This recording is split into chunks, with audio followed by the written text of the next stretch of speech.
Yeah. All right. So I don't know how to edit that out yet, but one of these days we'll figure that part out. I just figured out thumbnails 2 weeks ago.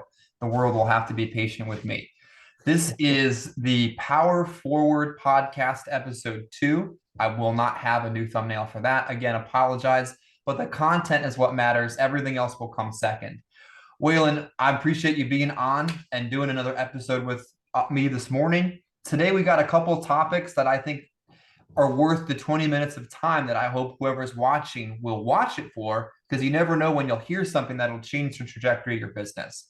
Today, we're talking about our background, how we found ourselves into the business. We're going to talk about what are the characteristics of a successful agent. You talk to recruits all the time, and sometimes you say to yourself, nope, not going to work. Something about sports. The darn thing is named Power Forward, so I feel like we have to talk about sports and how to get back into it after a couple of days off. Hopefully, people had a great Thanksgiving, and hopefully they're back to work today, because I've learned the further you fall out of routine, the further you fall out of the business. So, Waylon, let's start off with topic number 1 today. How did you get into the final expense senior market and insurance business? Share that with those that are watching. Yeah, always an interesting story to tell folks.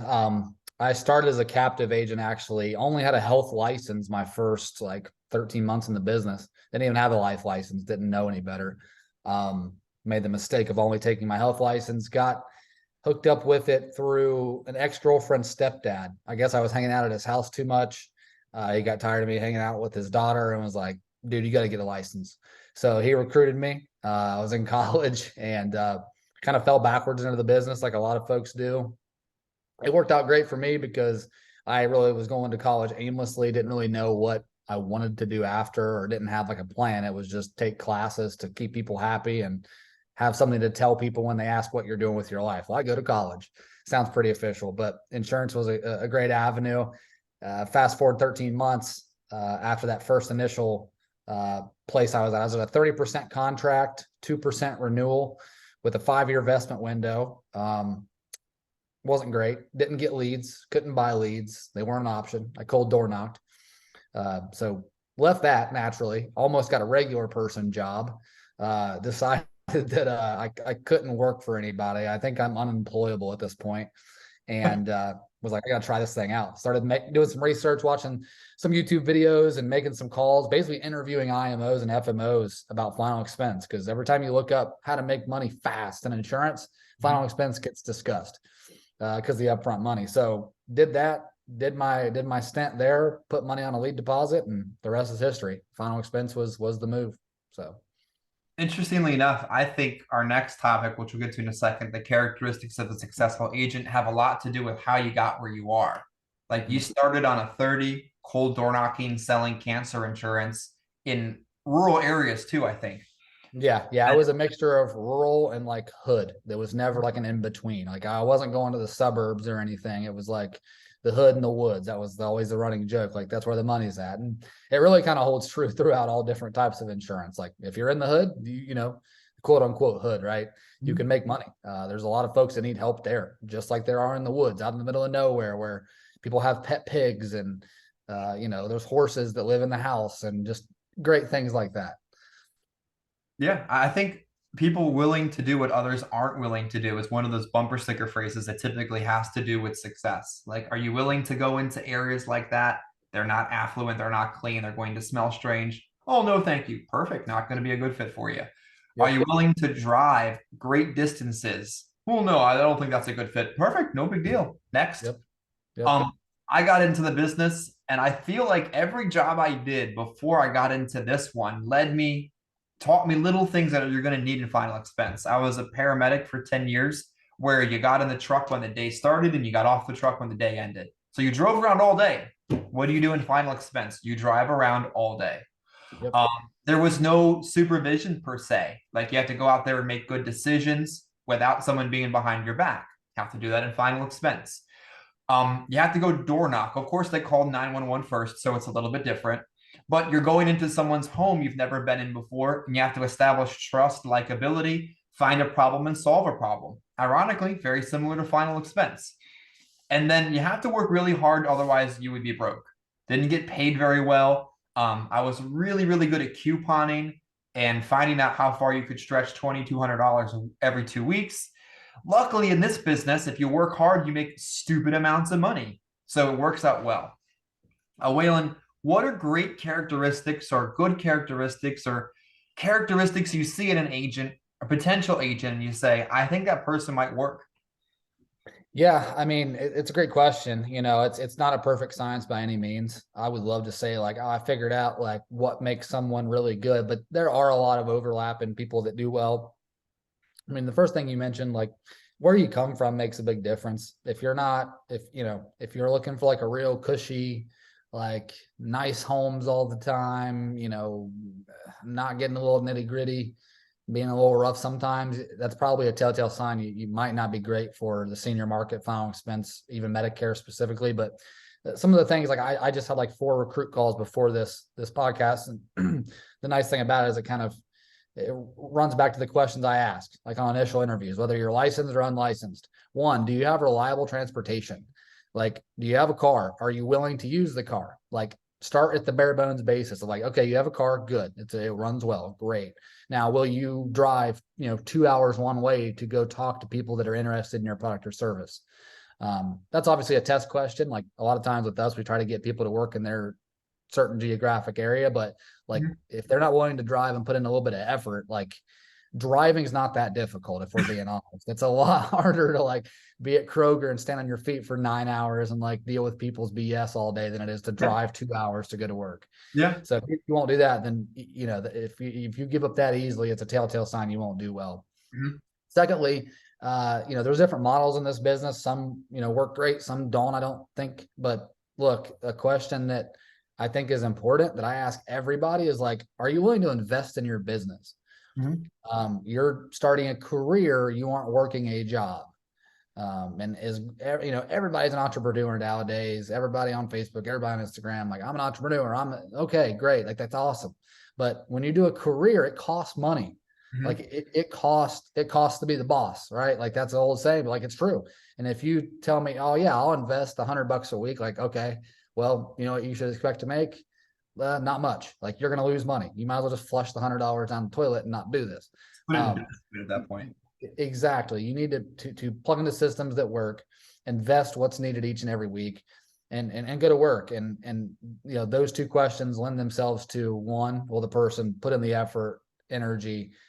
Just driving is a simple way to figure out if somebody has some work ethic. And then secondly, will they invest in their business and then explain to them what that looks like? 800, 1200. We have agents doing 800 a week that do great. We have agents that invest up to 2-3 grand a week in leads that want to consistently write 10, 12, 15,000 a week. So it's all on a scale, sliding scale. And then, the other thing, I mean, there's other things that go into it as well, but work ethic and actually investing in the business is huge. And then also being coachable. So, one of the reasons a lot of talented people, I think, fail out or don't do well is they think they like, okay, we'll take an example without saying names. Car salesman did great at selling cars, like was a killer, and fully believe it. I wasn't there to buy a car off the guy or gal, but they're great at their job, right? And a lot of people made their transition during the pandemic and everything to insurance from that industry. But there's some correlation, but it's a lot different. Outside sales is much different than sitting at the Kia dealership waiting for Jimmy John to walk in with his daughter. Yeah. No offense, but we're going into sometimes bug infested homes to talk to old elderly folks that are on a fixed income that we need to uncover the need, make sure it fits for them, and then kind of push them along the sales process rather than someone coming to us doing really no prospecting and just saying, hey, here's the numbers, which one works? And then, maybe somebody's dad's good at negotiating and it takes you an extra hour and a half. Like, okay, that's a lot different than sitting down with 9 Mrs. Joneses and 7 of them yelling at you and then only selling 2. It's just different. So swallowing your pride at times and being willing to like, look, I don't know everything. I want to learn. I want to get better. So that's the big 3 things, I think. My original mentor in the business said this is the opposite of car sales. It's literally Walmart. Like they can return the item. You cannot high pressure close them. And the whole concept is different. You have to go out there and find it versus it finding you. And it's also, I've learned the more and more we work together is there isn't just one sale that's made. There's like six. Like you get Miss Betty to keep her final expense policy, sale one. You go back and add more coverage next in about a year when she wants more, because she will, ironically. You didn't know it, but she will. You go back and see her during AEP and get some type of Medicare business. There's sale number three. Yep. Sale number four is Betty fell off the books and you wrote her again. No, I'm kidding. But likely 2, 3 years later, that might happen. Sale number four is some type of ancillary product, hospital indemnity, cancer, accident, grandkids policies, some type of add-on sale. Sale number five from Betty is a referral she gave you 3 years later that you needed on the worst day of your career. And sale number six is when Betty died, her son wanted insurance now because he got to see how it worked. There's like so much more that goes into that top line sale that is the beauty of this business. Absolutely. A lot of sports has great analogies into final expense. I spent weeks making sports analogies, baseball analogies into our daily training because there's so many of them and the Phillies were doing good. Baseball season's over. I do believe it is basketball season. Waylon, help me if I'm right with that. You are. We are floating into basketball season, and I was actually going to do you a favor and try and wrap my head around an analogy with the winter meetings going on right now. I know baseball is your forte and kind of your go-to. You seem to frequent some games and get some pretty sweet tickets to Orioles games every now and again. And I think you even got to go to you went to a playoff Phillies game too, right? NLDS game, Yeah. right within that first base side. And I remember texting one of our agents and I said, I'm about to spend this much on tickets. Please justify this expenditure. He's like, Absolutely. absolutely. This may never Yep. happen again. What are you talking about? Spend the Yep. money, go to the game Yep. and send me pictures. Heck Um, yeah. Heck yeah. Winter meetings analogy, recruiting. There are so many people, and some of them are just not a good fit. Some of them are great fits. And the winter meetings is all about like, what new players am I going to bring into my team? So Mhm. maybe the best correlation would be how recruiting is a winter meetings that takes place all the time.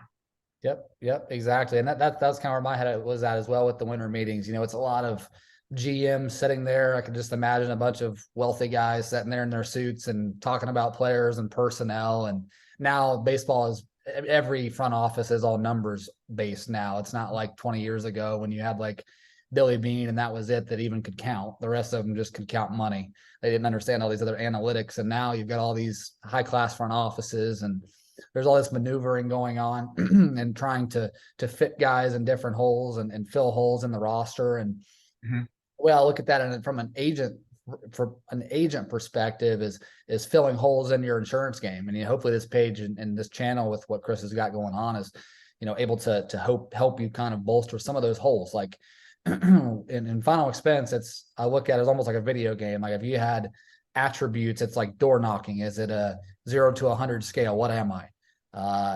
On the phones, am I a 0 to 100? What scale am I? Presentation, is it 0 to 100? Closing, 0 to 100? All the different bits and pieces that go into final expense. And the same with Medicare. Phones, presentation, carrier lineup, all those little things make it kind of like a video game, make it fun for yourself and Mhm. fill those holes that you might have. And hopefully the channel and page is able to help you do that. And one analogy too quick on the basketball end, guys, it's the beginning of basketball season. It's kind of a weird time in the NBA specifically. I'm a college basketball guy just because a little bit more spirit there. It's not just money based, although this new like NIL thing where college kids are getting 5, 6, 10 million bucks to play college basketball is kind of interesting too. But specifically NBA wise, it's the beginning of the season. Everybody's kind of getting, it's like any sport. Everybody's kind of getting their legs under them, getting a feel for like where do we fall in the shuffle of the rest of the league? Are we going to be an upper echelon team? Are we going to be middle of the road, middle of the pack? Are we going to be a contender? Because as middle of the year, you got the trade deadline. You got to figure out if you want to add to your roster, improve or not improve. And with that being said, and the correlation that I take between that and the business that we're in the holiday season. Chris did an awesome conference call this morning with his group Loyal about the holidays and maneuvering around because it's a crazy time for us.